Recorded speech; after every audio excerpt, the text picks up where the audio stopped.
Setelah berkuasa hampir 1 abad lamanya, kekhalifahan Bani Umayyah akhirnya bergoncang. Gerakan-gerakan rahasia bermunculan untuk melakukan perlawanan terhadap kepemimpinan yang dinilai telah menyimpang. Kondisi politik memanas, bahkan adu senjata tak bisa dihindari lagi. Kondisi ini juga dirasakan oleh kalangan ulama dan kaum cendekiawan. Hingga ada seorang ulama yang memilih untuk menyingkir ke wilayah Hijaz demi menyelamatkan ilmu yang dimilikinya.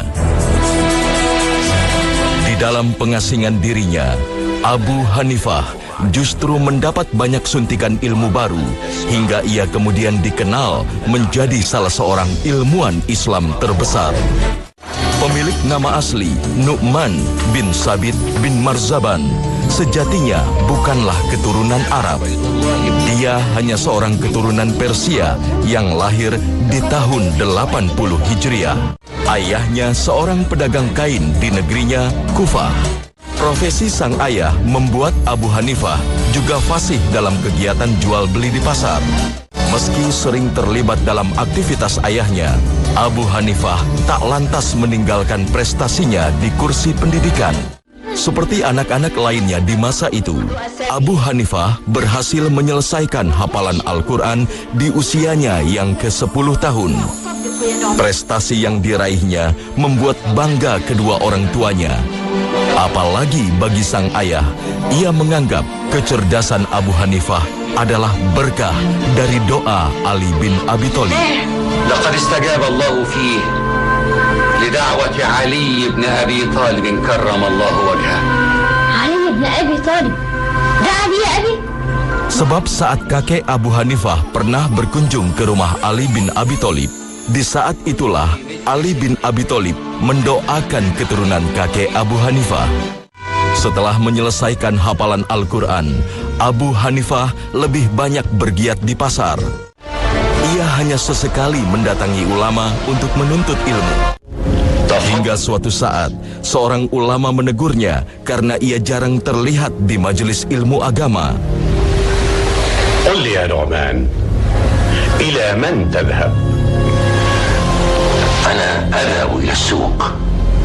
Ana la aqsidu at-tijarata wat-tujjar, walakinani aqsidu ila man tadhhabu min al-ulama. Ana qalil at-taraddud ala al-ulama. Sang ulama menyayangkan jika Abu Hanifah hanya menghabiskan usianya dalam kesibukan berdagang dan urusan dunia lainnya. Sebab sang ulama melihat kecerdasan yang tinggi pada Abu Hanifah. Abu Hanifah rahimahullah ta'ala menceritakan tentang bagaimana beliau memilih ilmu untuk menjadi spesialisasinya. Sekaligus ini pelajaran buat kita yang sedang ingin menuntut ilmu atau sedang menuntut ilmu tentang ilmu pilihan yang kita inginkan. Abu Hanifah mengatakan, adapun taufik dari Allah Subhanahu wa taala. Semua pujian hanya milik Allah, bahwa saya oleh Allah diarahkan ke fikih. Tetapi saya ketika mau belajar ilmu, maka saya letakkan dulu ilmu itu semua saya baca dulu. Semua ilmu saya kumpulkan di depan mata saya, kemudian saya baca satu persatu.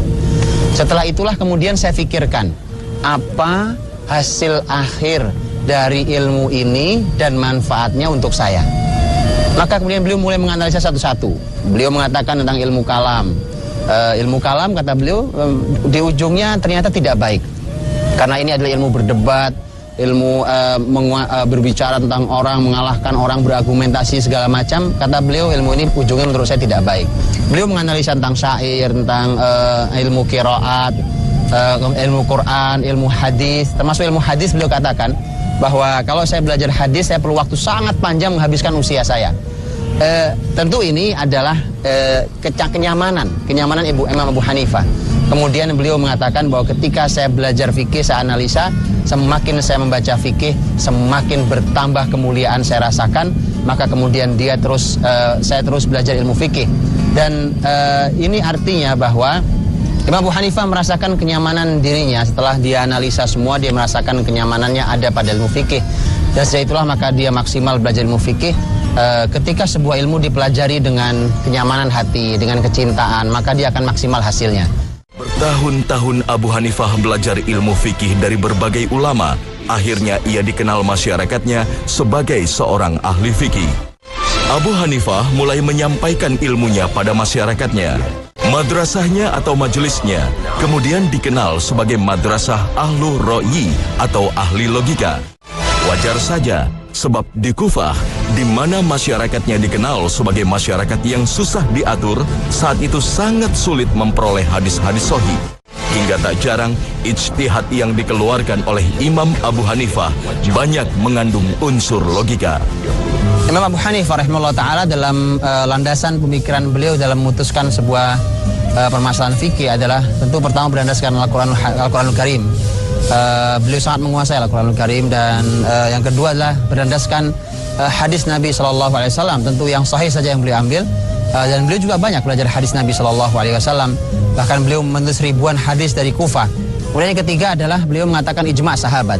Ijma' sahabat artinya kalau sahabat sepakat pada sebuah permasalahan dalam sebuah keputusan, maka itu yang diambil oleh Imam Abu Hanifah. Yang berikutnya adalah kalau sahabat berbeda pendapat, kata Imam Abu Hanifah, saya mengambil salah satunya. Saya ambil salah satu dari pendapat mereka. Yang berikutnya adalah kalau tidak ada di pendapat para sahabat, maka yang ada adalah di fatwa-fatwa tabi'in. Maka Imam Abu Hanifah mengatakan hum rijal wa nahnu rijal. Mereka laki-laki, saya juga laki-laki. Kalimat ini harus dipahami dengan benar. Yang dimaksud oleh Imam Abu Hanifah adalah bahwa kalau tabi'in setara dengan saya walaupun guru saya.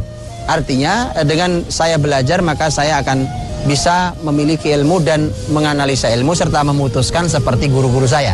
Tapi perlu diketahui, kalimat ini jangan dipakai sembarangan, karena hari ini kita sedih.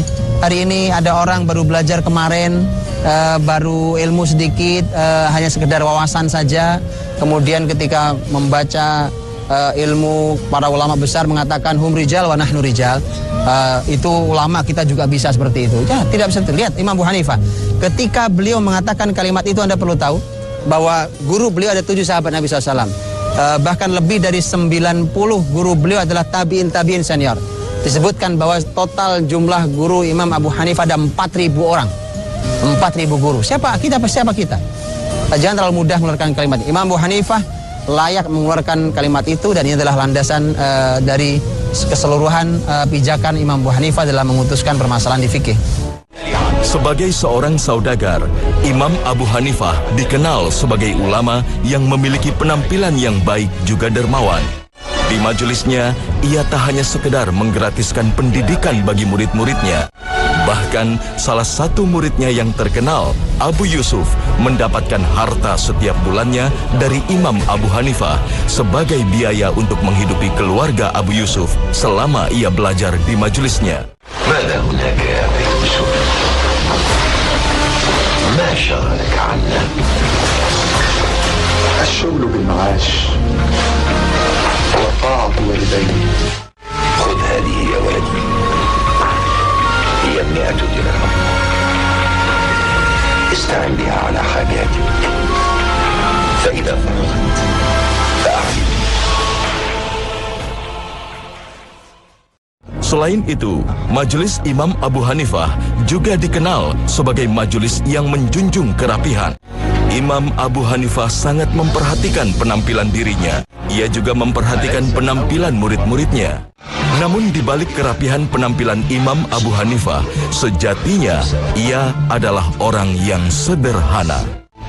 Suatu hari di majelis Imam Abu Hanifah ada seseorang yang duduk bersama beliau. Terlihat penampilannya lusuh, pakaiannya terlihat sudah sangat lusuh sekali. Kemudian Imam Abu Hanifah berkata pada orang itu bahwa sebelum majelis itu bubar, dia katakan nanti kamu tolong masuk ke tempat sholat itu. Kemudian di tempat sholat itu ada sesuatu di bawah sejadahnya, kamu ambil yang di bawahnya. Orang itu begitu majelis bubar, orang ini pergi. Begitu pergi dijumpainya, ternyata di bawah sejadah itu ada uang sebesar 1.000 dirham. Uang itu kemudian diambil dan datang lagi orang itu ke Abu Hanifah. Abu Hanifah berkata bahwa gunakan uang ini untuk membeli pakaian agar penampilanmu adalah penampilan yang baik. Karena Rasulullah SAW mengatakan bahwa sesungguhnya Allah Subhanahu Wa Taala cinta, suka kalau Allah melihat bekas nikmatnya pada hambanya. Artinya kalau ada Allah memberikan nikmat pada seseorang, terlihat pada penampilannya yang baik. Orang yang diberi tadi mengatakan bahwa saya adalah orang yang mampu sebenarnya, gitu. Orang yang tidak perlu ini semuanya. Tapi Imam Abu Hanifah mendorong dia agar dia memperbaiki penampilannya agar itu tidak membuat sedih teman-temannya yang lain yang melihat. Kalau memang dia orang mampu berpenampilannya yang baik, karena begitu ada orang yang penampilannya lusuh, terlihat sangat miskin, maka itu membuat sedih orang lain. Sehingga kata beliau bahwa perbaikilah penampilanmu dengan uang itu. Saat Imam Abu Hanifah berada di dalam kebesarannya, saat itu dinasti Bani Umayyah hendak menjumpai masa keruntuhannya. Pemerintahan yang tak lagi adil melahirkan kelompok-kelompok bawah tanah yang diam-diam merencanakan strategi untuk menjatuhkan kekhalifahan.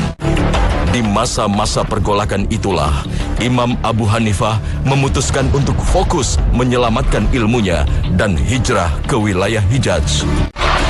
Ia tak ingin terlibat dalam kekisruhan politik, seolah takdir yang membawa Imam Abu Hanifah ke Hijaz.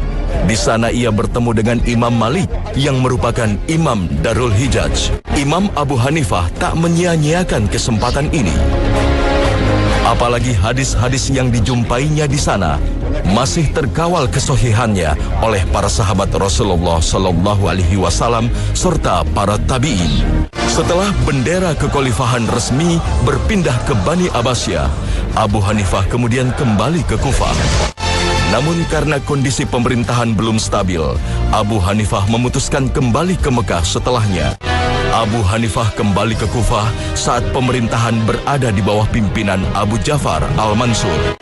Pada masa itu, seluruh masyarakat sudah mengetahui nama besar Imam Abu Hanifah. Sang khalifah pun memintanya untuk menjadi hakim pemerintahan. Tapi Imam Abu Hanifah justru menolaknya. Ia merasa dirinya tak mampu berbuat adil jika menjadi hakim. Imam Abu Hanifah rahimahullah ta'ala ketika kembali ke Kufah, kemudian bertemu dengan Abu Ja'far Al-Mansur sebagai khalifah. Kemudian Abu Ja'far melihat, tentu semua orang pun tahu tentang keilmuan seorang Abu Hanifah rahimahullah ta'ala, maka Abu Ja'far memanggil Abu Hanifah dan mau diangkat menjadi qadhi.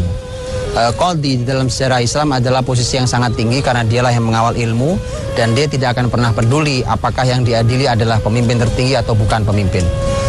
Dia akan diadili dengan sama rata, dan ini adalah memerlukan seorang ulama yang bukan hanya berilmu tapi juga cerdik, sekaligus dia punya kemandirian dan keberanian dalam memutuskan. Diangkatlah dia menjadi qadhi karena tentu Abu Ja'far tahu kemampuannya. Maka begitu diangkat, Imam Abu Hanifah mengatakan bahwa saya tidak layak menduduki posisi qadhi atau hakim. Abu Ja'far berkata, kamu bohong, kamu dusta. Abu Hanifah mengatakan bahwa ini sudah Anda jawab, berarti memang saya orang yang tidak layak untuk menjadi qadhi. Karena Anda pun sendiri yang mengatakan bahwa saya pembohong. Karena pembohong tidak boleh menjadi hakim, menjadi qadhi. Sebenarnya intinya adalah Imam Abu Hanifah menolak, tapi ini selalu menjadi gaya bahasa beliau karena beliau belajar ilmu kalam dulunya. Dan Imam Abu Hanifah menolak menjadi qadhi dan hakim. Dipaksa oleh Abu Ja'far Al-Mansur karena Abu Ja'far Al-Mansur ingin mendapatkan qadhi sekelas Abu Hanifah. Ada alasan yang disampaikan. Imam Abu Hanifah mengapa dia menolak menjadi hakim. Alasannya adalah bahwa kata Imam Abu Hanifah, saya ini adalah orang yang secara hati tidak punya kekuatan untuk menghakimi Anda sebagai pemimpin tertinggi, juga pemimpin-pemimpin dan panglima-panglima yang Anda miliki. Maka dari itu carilah orang yang memiliki jiwa yang lebih kuat untuk bisa menghakimi Anda dan pemimpin-pemimpin yang lain. Alasannya sangat jelas. Kenapa? Karena apa gunanya sebuah hukum ketika dia hanya tajam buat masyarakat yang bawah tapi kemudian tumpul buat masyarakat yang atas? Karena Rasulullah SAW telah menyampaikan bahwa manusia itu setara di hadapan hukum seperti setaranya gigi sisir, karena dulu gigi sisir rata. Sehingga Nabi SAW mengatakan bahwa manusia setara dalam masalah hukum, di hadapan hukum. Penolakan Imam Abu Hanifah mengundang amarah sang khalifah hingga Imam Abu Hanifah ditahan di dalam penjara. Sebab sang khalifah benar-benar ingin pemerintahannya memiliki seorang hakim yang berilmu dan adil seperti yang ia lihat pada diri Imam Abu Hanifah. Padahal saat itu, usia Imam Abu Hanifah sudah mulai memasuki usia yang ke-70 tahun. ما اسمك وما صنعتك ما اسمك وما صنعتك ترفق برجل ترفق بي فهو عالم وفقيه. ماذا تقول؟ عالم فقيه؟ نعم، وما اسمه؟ أبو حنيفة النعمان. ماذا؟ أبو حنيفة النعمان؟ أنا أجلد الإمام أبا حنيفة النعمان؟ الويل لي. أبا حنيفة، سامحني، لقد ظلمتك وظلمت نفسي، فاغفر لي ما فعلته بك. لا يسامحني ربي حتى تسامحني أنت. اطلب ما تشاء، أن تدخلني الجنة، أن تخرجني إلى النار. ليس ذلك لغير الله. لا أرجو غيرها. Tak lama setelahnya, Imam Abu Hanifah menghembuskan nafas terakhir pada tahun 150 Hijriah. Wafatnya Imam Abu Hanifah menuai kesedihan mendalam bagi Khalifah Abu Ja'far dan seluruh masyarakat. Imam Abu Hanifah meninggalkan nama besar dan karya-karya di bidang ilmu fikih. Ia tercatat menjadi imam mazhab pertama dan memiliki keutamaan dibandingkan dengan imam mazhab lainnya. Sebab ia banyak belajar ilmu langsung dari sumber-sumbernya, termasuk sahabat Rasulullah SAW dan tabi'in. Kebesaran yang dicapai Imam Abu Hanifah tak lepas dari peran murid-muridnya yang tak pernah absen mengabadikan pemikiran-pemikirannya. Hingga mazhabnya kemudian digunakan oleh sebagian umat Islam hingga saat ini. Rahimahullah, Imam Abu Hanifah.